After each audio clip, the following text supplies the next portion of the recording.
Мына азыр чектөө коюп атасыздар. Эгерде ушу чектөөдү бузуп сатып берсе эмне болот? Регистрация кылбайт мыйзам негизинде. То есть жүзүндө сатып берген, бирок документ кылган. ОЗ2 мыйзам сатып берген чакта дагы мыйзам боюнча бул переоформление болбойт да, чет элдик жарангачы. Мыйзам негизинде жашап атат. Анда эмне кыласыңар? Эми аны сатып алып жашаганда дагы ага ээ юридикалык ээ боло албайт да. Ал Кыргызстандын жери, Кыргызстан баягы турак жайы болуп эсептелип тура берет.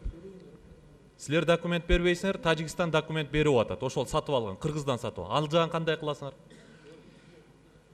Эми Кыргызстандын жараны переоформление кылыш керек да сатканда документин. Туурабы? Алар деле требует этет да, документ аны сатып албайт да. Бүгүнкү күндө мындай болуп атат. Кыргыздар сатып кетип атат. Эмне үчүн? Себеби биз көңүл бурбай атабыз. Эч бир маселесин чечкен жокпуз.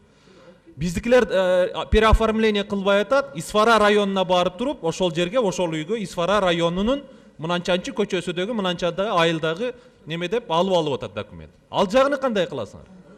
Эртең барсаң ал айтат, бул Тажикстандын үйү, мына документи бар, кызыл китеби бар деп. Ал башка маселе да, аны өкмөткө бериңиздер, мыйзам боюнча талкууга алайлы, азыр мыйзам талкууланып атат да. Жок. Биз мыйзамдан тышкары эле баягы өкмөттүн ишине кирип кетип атабыз. Жооп бербейсиңерби? Ошондой случайлар барбы? Кыргызстандын жери сатылып, анан кийин Тажикстан аркылуу документтерди алган ошондой учурлар болгонбу? Маалымат жок анда бизде. Иштесеңер билесиңерби? Барып ошол жерде паспортный режим кылып көрсөткүлөлү. Документин алып чыгат, ошо кызыл китебини башкасыны мына Тажикстандын үйү бул деп.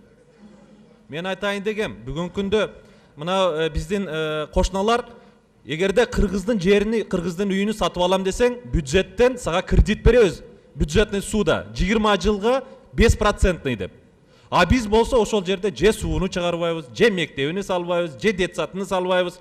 Анан анысы алып келгенсип, ошол жерде сен кулсуң, ошол жерден сатпай, ошол жерде отурасың деп туруп, мажбурлаганыбыз да туура эмес да. Ооба, туура. Балки мыйзам туурадыр.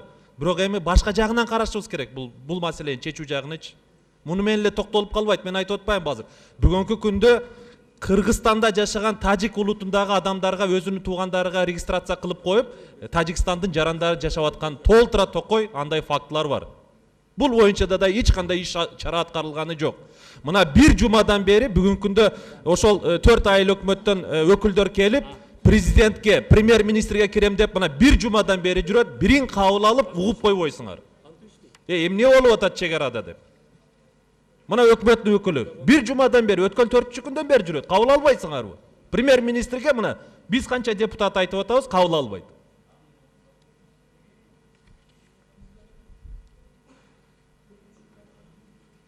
Маматалиевдин помощниктен, премьердин помощниктерден сурасаңар. Рахмат.